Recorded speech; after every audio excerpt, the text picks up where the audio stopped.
Oh, yes, of course. Wala nang gagaling pa sa mother, kundi ang mother. Oo, yan po. Very, ano po siya, ha?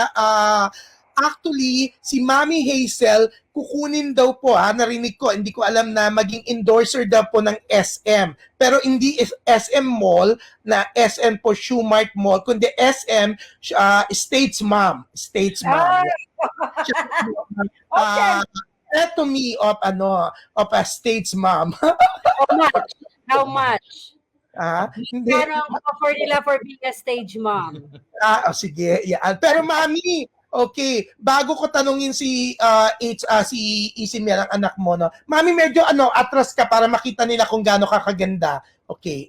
Atras ka, Mami, hindi nahahati. Atras. Yeah, medyo ayan. Yan.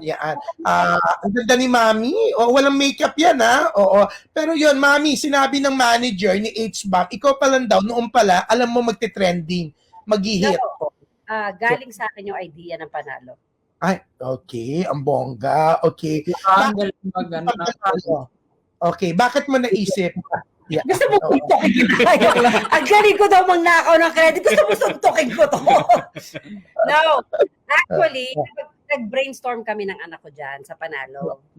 So, because yung pinsan ko, Team Pacquiao. So, the story of panalo, shortcut. So, sabi ko, anak, bakit hindi ka gumawa ng kanta para kay Pacquiao? Sabi ko gano'n. Why? Sabi niya, why, mom? Kasi si Uncle Joseph mo na kay Pacquiao, baka magustuhan niya yung song. You know, why not? So, he came up with Panalo. Pero wala pa doon yung, what's that? The tinikling? The Cariñosa.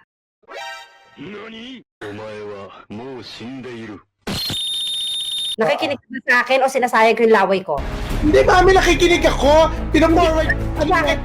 Nakikinig ka sa akin, pati mata mo nakatingin sa akin.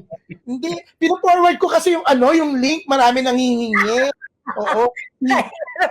Katulad si Roniel de Guzman, magpapa-shoutout daw siya. Ang dami nang ngulit. Ngayon lang nangyari. Ito mo muna yung phone mo. Sige na. Ako kayo na phone ko para sa'yo eh. Sige na, Mami, diretso mo na. Sige na. Hindi, joke lang ha. Joke lang. Sige.